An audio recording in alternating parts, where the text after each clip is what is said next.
নমস্কার বন্ধুরা, কেমন আছেন সবাই? আশা করি সবাই খুব ভালো আছেন। আমি সর্বাণী। আমার বই পড়ুন বইকে ভালোবাসুন চ্যানেলে সকল শ্রোতা বন্ধুদের আমন্ত্রণ জানাই। আজ আমি আপনাদের পড়ে শোনাব সাহিত্যিক বিভূতিভূষণ বন্দ্যোপাধ্যায়ের লেখা একটি খুব সুন্দর ছোট গল্প, রাক্ষসগণ। শুনতে থাকুন। রাক্ষসগণ। বিপদরেখ হবার অল্পদিন পরেই সুরেশ সলিমপুর স্টেশনে বদলি হয়ে গেল। মাঠের মধ্যে ছোট্ট স্টেশন, নিকটে লোকজনের বাস খুবই কম। রেলের কোয়ার্টারে বড়বাবু পুত্র পরিবার নিয়ে বাস করেন। কিছু দূরে একটা ছাত্রবৃত্তি স্কুল আছে। তার শিক্ষকগণ স্কুলের নিকটে একটা বড় আটচালা ঘরে মেস করে থাকেন। এছাড়া বড় একটা বসতি নেই। বিকেলে ট্রেনখানা রওনা করে দিয়েই সুরেশ স্কুল মাস্টারের মেসের বাসায় তাস খেলার আড্ডায় যায়। সন্ধ্যা 7টার সময় ডাউন যাত্রী গাড়ি আসবার পূর্ব পর্যন্ত সেইখানেই থাকে। পরে খানিকক্ষণ স্টেশনের কাজকর্ম করবার পর রাত্রি 9:30টার শেষ গাড়ি রওনা করেই নিজের কোয়ার্টারের ছোট্ট ঘরটিতে ফিরে এসে ওবেলা রাখা বাসি রুটি তরকারি খাওয়ার পরে সারাদিনের কর্মক্লান্ত শরীরটাকে নিঃসঙ্গ শয্যায় লুটিয়ে দিয়ে আপন মনে কত কথা ভাবে। ব্রাঞ্চ লাইনে স্টেশন, রাত্রে আর ট্রেন নেই। জানালার বাইরে খোলা আকাশটা নক্ষত্র ভরা। একটা মাদার গাছের ডালপালা গড়াদের গায়ে এসে ঠেকেছে। মনে পড়ে মৃত্যুর পূর্বে নলিনী তার হাত নিজের দুখানি রোগজীর্ণ দুর্বল হাতের মধ্যে নিয়ে হাসি মুখে বলেছিল, আমার একটা কথা রাখবে লক্ষ্মীটি, ফের বিয়ে করো। কথা রাখবে ঠিক? বলো। সে নলিনীর মুখে হাত চাপা দিয়ে বলেছিল, ছি, ওসব কথা কি বলতে আছে? তুমি সেরে উঠবে, ডাক্তারবাবু তো বলেছেন পূর্ণিমাটা কেটে গেলেই পথ্যি দেবেন। ওরকম কথা তুলো না, মা ভয় পেয়ে কান্নাকাটি করবে। ছি। সে পূর্ণিমা কাটেনি। কর্মভারনত নিরানন্দ প্রবাসের দিনগুলিতে নলিনীর এই স্মৃতি মাঝে মাঝে কাজের ফাঁকে ফাঁকে সুরেশের অন্য মনস্ক মুহূর্তগুলি মধুর রসে ভরিয়ে তোলে। নিশীতে ফোটা রজনীগন্ধার মিঠা মৃদু সুবাসের মতো। বিশেষ করে এসব রাত্রে যখন সে একা। মাঘ মাসের সকালবেলা এইমাত্র স্টেশন থেকে এসে রাঁধতে বসেছে।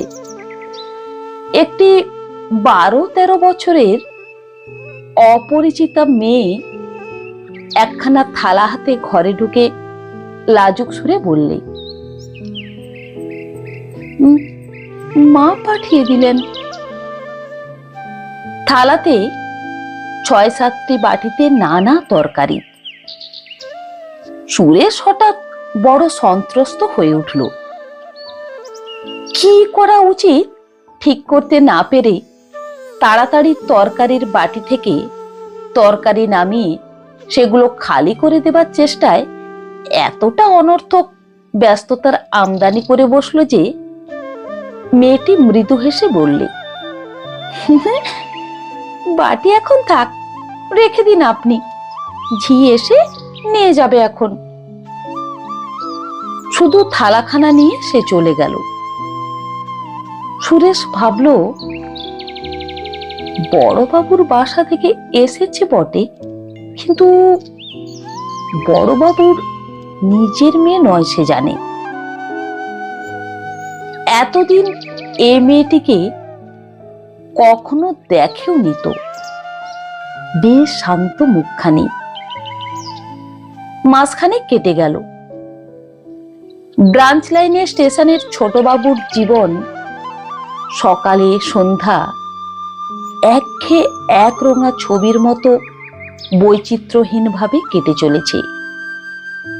সেই মেয়েটি আরো কয়েকবার নানা কাজে সুরেশের বাসায় যাতায়াত করেছে। মেয়েটি বড়বাবুর ভাগী নেই, মা নেই। বাপ পদ্মার ওপারে কোনো এক স্টেশনে চাকুরি করেন। সম্প্রতি মামার বাড়ি এসেছে বেড়াতে। মামিমাকেই মা বলে ডাকে। এসব খবর সুরেশ ক্রমে জানতে পারে। একদিন কি কাজে মেয়েটি এলো। সুরেশ কথায় কথায় বললে, রেনু, পানগুলো আজ কদিন ধরে পড়ে আছে, সাজার অভাবে খাওয়া হয় না, গোটা কত সেজে রেখে যাবে। রেনু অমনি পান সাজতে বসে গেল। নিপুণ হাতে এক রাশ পান সাজা শেষ করে সে তাগিদ দিয়ে কলঙ্ক ধরা অপরিষ্কার কাঁসার ডিবেটা সুরেশের বাক্সের কোণ থেকে বার করে নিয়ে সেটা খানিকক্ষণ বসে বসে বালি দিয়ে মেজে ঝকঝকে করে তুলল। বিছানার ধারে পানে ভর্তি ডিবেটা রেখে দিয়ে হাসি মুখে বললে, 2 আনা পয়সা দিন আমাকে। সুরেশ বুঝতে না পেরে বললে, কেন বলো তো? বউ মারা গিয়ে সন্ন্যাসী হয়েছেন বুঝি? না মশলা, না একটু এলাচ দালচিনি, শুধু ধনের চাল দেখি পান সাজা। পয়সা দিন, আমি ভজুয়া পয়েন্টসম্যানকে দিয়ে আনিয়ে রাখবো বাজার থেকে। এক একদিন তার কোটটার পকেট থেকে ময়লা রুমালখানা, বালিশের তোয়ালেখানাকে সাবান দিয়ে ধুয়ে রৌদ্রে দড়ির টানায় মেলে দিয়ে চলে গিয়েছে। ট্রেন পাশ করে বাসায় ফিরে এসে সে দেখতে পায়। তারপর উপরি উপরি দিন কয়েক সে অদৃশ্য সেবাহস্তের সন্ধান পাওয়া যায় না।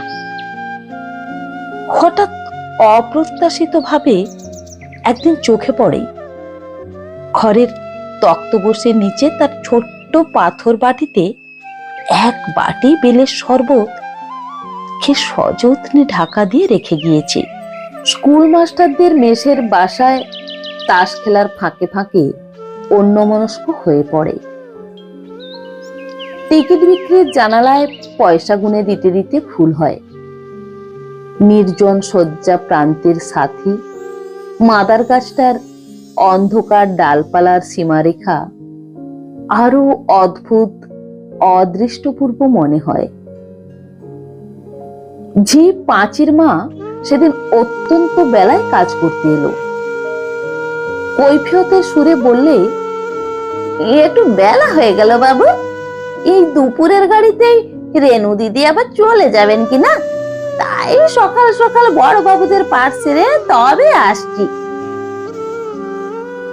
সুরেশ যেন আকাশ থেকে পড়ল। বললে, রেনু আজ চলে যাবে? কই, তা তো কেন, আজ কেন? আমি তো কিছুই জানিনি। কথাটা বলেই সে নিজের ভুল বুঝতে পেরে চুপ করে রইল। পরের বাড়ির মেয়ে, তার সঙ্গে পরামর্শ করে তো মেয়েটির যাতায়াত ধার্য হবে না। যায় যাক না, তার কি? পাঁচের মা বললে, নিজের বাপের কাছে চলে যাবে। বাপ সেখানে বিয়ে সম্বন্ধ করছে কিনা তাই মেয়ে দেখতে আসবে। গেলেই বাঁচে, যে মামি খাটিয়ে খাটিয়ে মুখে রক্ত উঠিয়ে মারে, না একটু যত্ন না একটু আত্মীয়। 12টার ডাউন ট্রেন আসবার বেশি দেরি নেই। সুরেশ এই মাত্র খেয়ে উঠে পান মুখে দিয়ে কোট করছে। রেনু বাসা সদর দরজা পার হয়ে উঠানে এসে ঢুকলো। একটু যেন ইতস্তত করে পরে ঘরে ঢুকে বললে, আমার একটা সেফটি পিন সেদিনকে এখানে ফেলে গিয়েছি। সুন্দর করে চুল বাঁধা, পরনে খয়েরি রঙের জমির ওপর প্লেন জরির কাজ করা ছেলে মানুষের মতো শাড়ি, গলায় সরু চেনহার, এক রাস ঘন কৃষ্ণ চুলে ভরা শান্ত মুখ। সুরেশ বললে, তুমি আর চলে যাবে রেনু? কই, সে কথা তো জানিনি। এই 12টার গাড়িতেই বুঝি? রেনু একোণে ওকোণে কি খুঁজছিল, বলে, আবার এই কাঁচের গ্লাসটা সোজা করে বসিয়ে রেখেছেন? একটা ভেঙেছেন যে এমনি করে সেদিন। হ্যাঁ, আমি তো এই গাড়িতেই যাব। একটা সেফটি পিন দেখেছেন কোথাও? কোন প্রশ্নটির উত্তর সুরেশ আগে দেবে ভেবে ঠিক করার আগেই রেনু বলে উঠল, না, সে পাওয়া যাবে না। আচ্ছা, আমি যাই, গাড়ি এলো বলে।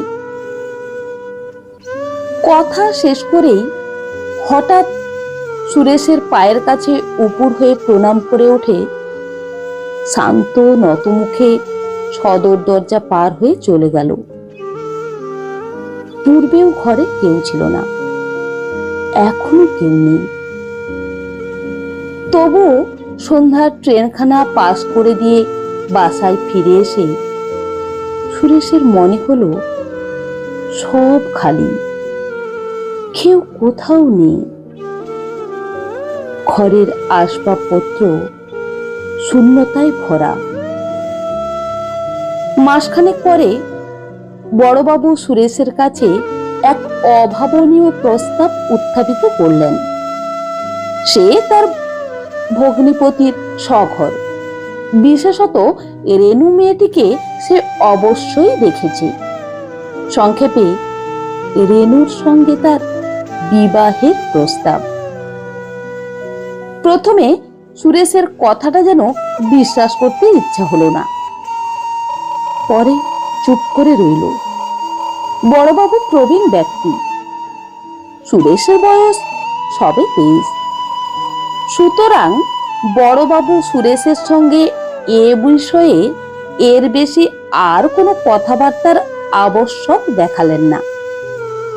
তার কাছে ঠিকানা জেনে নিয়ে তার জ্যাঠামশাইকে পত্র দিলেন।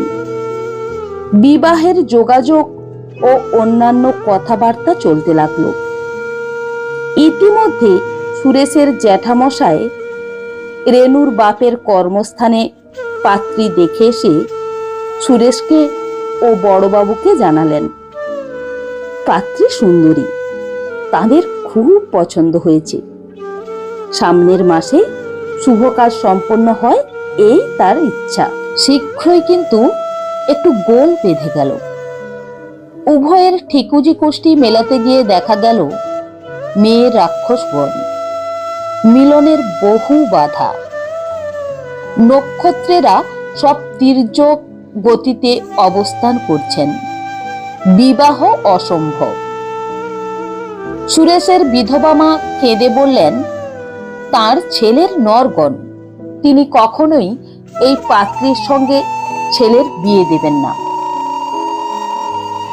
জ্যাঠা মহাশয়ও সম্মতি দিতে পারলেন না, তবে খুব দুঃখিত হলেন, কারণ মেয়েটিকে তার ভারী ভালো লেগেছিল। সুরেশ বাড়িতে চিঠিপত্র দেওয়া একেবারে বন্ধ করে দিলে, তবে তার সগ্রামস্থ কোনো বন্ধুকে লিখিত পত্রের সংবাদে বাড়ির সকলে জানতে পারলে যে সে খুব শীঘ্রই গেরুয়া ধারণ করে রামকৃষ্ণ মঠে যোগ দেবে। সুরেশের মা দেশ থেকে রেলের বাসায় এসে পড়লেন। নানা মতে বোঝালেন, কান্নাকাটিও কম করলেন না। পাঁচির মার মুখে রেনু ও সুরেশের পূর্ব পরিচয়ের সব কথা শুনে বললেন, কোথাকার এক রাক্ষসী সে আমার ছেলেকে ফাঁদ পেতে ধরতে এসেছিল। তোর বিয়ে না হয় এমনি বেঁচে থাক, দরকার নেই আমার ছেলের বউয়ের সেবায়, ইত্যাদি। বিবাহ হলো না।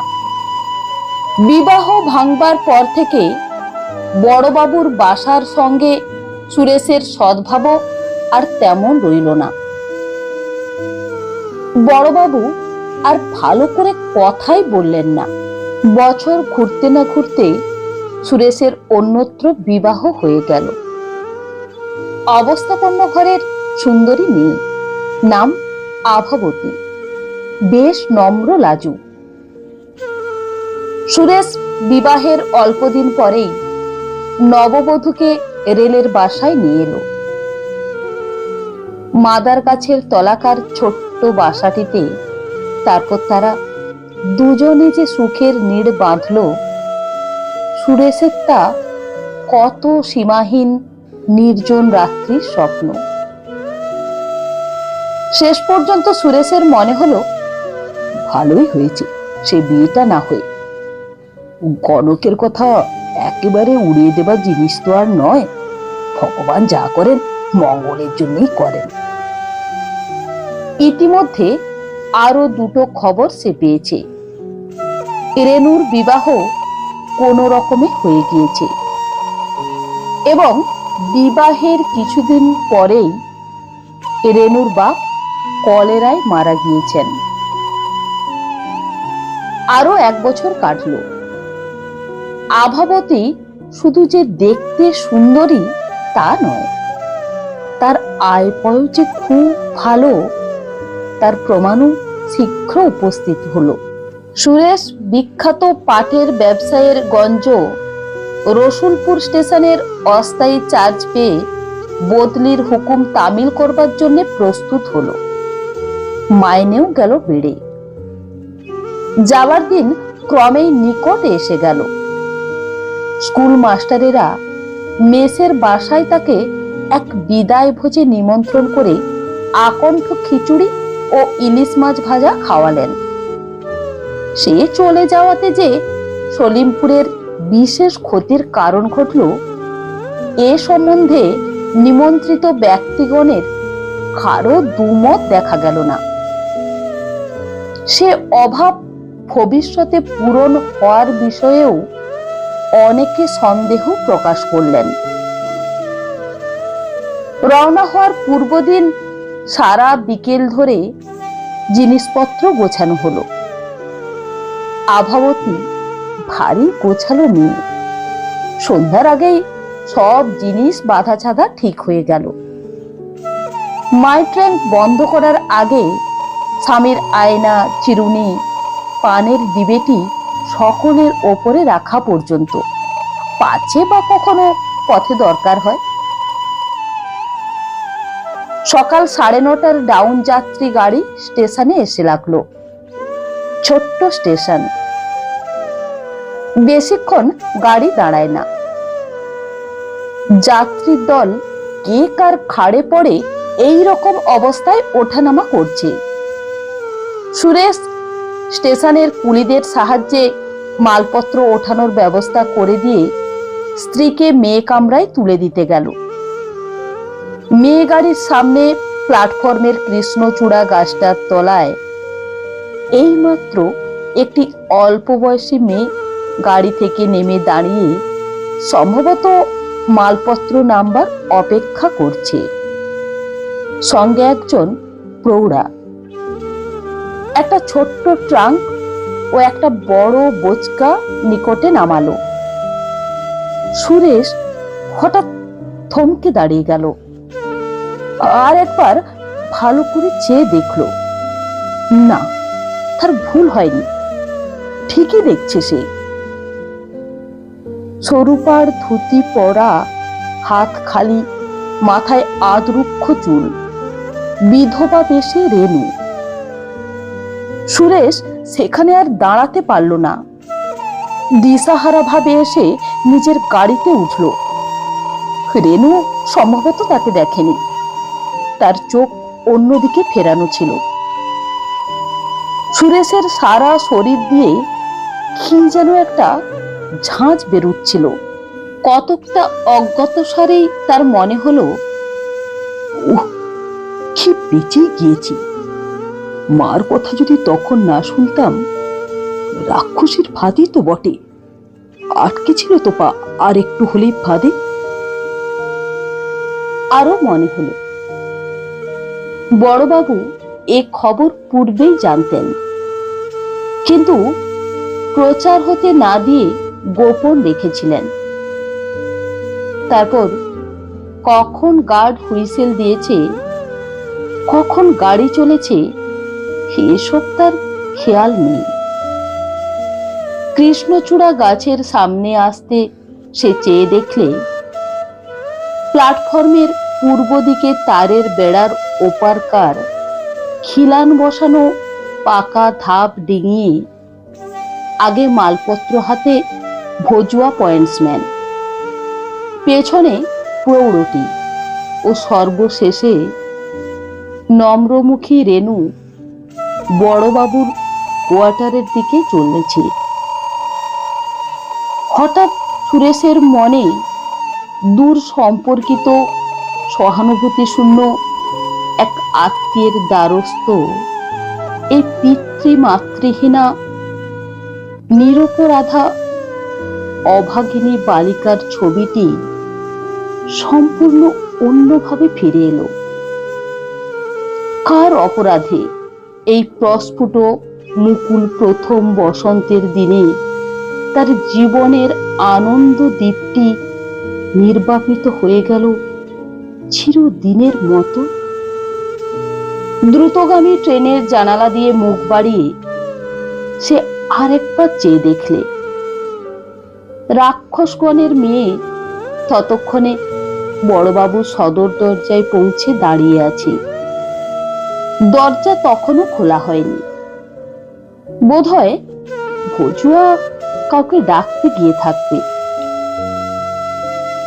পদ বৃদ্ধিজনিত কিছুক্ষণ পূর্বের সে আনন্দ সুরেশ আর মনের মধ্যে খুঁজে পেল না।